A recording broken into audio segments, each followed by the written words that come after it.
yar canım. Her seni səsləyəndə yarım canım dedim, indi də yanımda qalıbdır yar canım.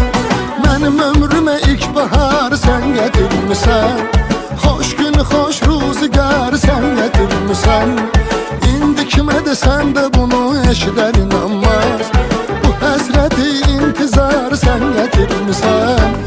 Ay mənim həsrətmi çəkdiyim, yolunda göz yaşı tökdüyüm, her şeyi vaxtında kazandım sandım, bircə sən oldun gecikdiyim. Ay mənim həsrətmi çəkdiyim, yolunda göz yaşı tökdüyüm, her şeyi vaxtında kazandım sandım, bircə sən oldun gecikdiyim.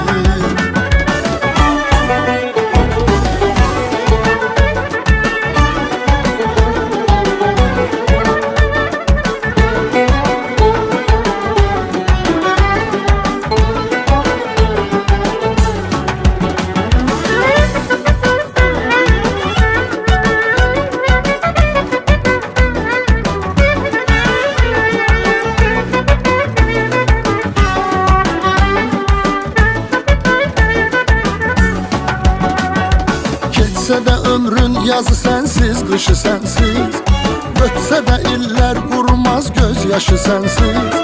Ey gözümü yolda qoyan gözlərin aydın, oldu bugün ayrılığın bir yaşı sənsiz. Ey gözümü yolda qoyan gözlərin aydın, oldu bugün ayrılığın bir yaşı sənsiz. Bir ildə canım beləcə ötdü səninlə, başladı bu eşq nağılı bitti seninle.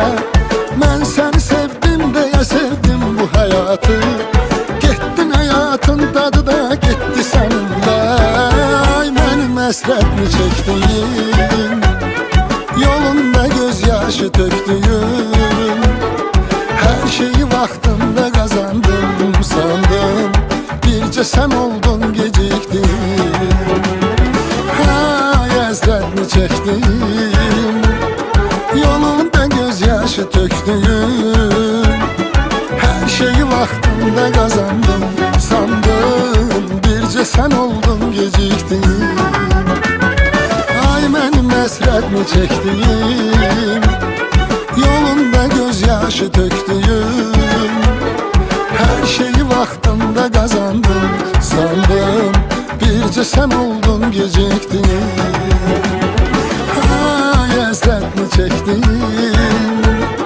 yolunda göz yaşı tökdüyüm, her şeyi vaxtında kazandım sandım, bircə sən oldun gecikdiyim, bircə sən oldun gecikdiyim. Ay mənim həsrətmi çəkdiyim.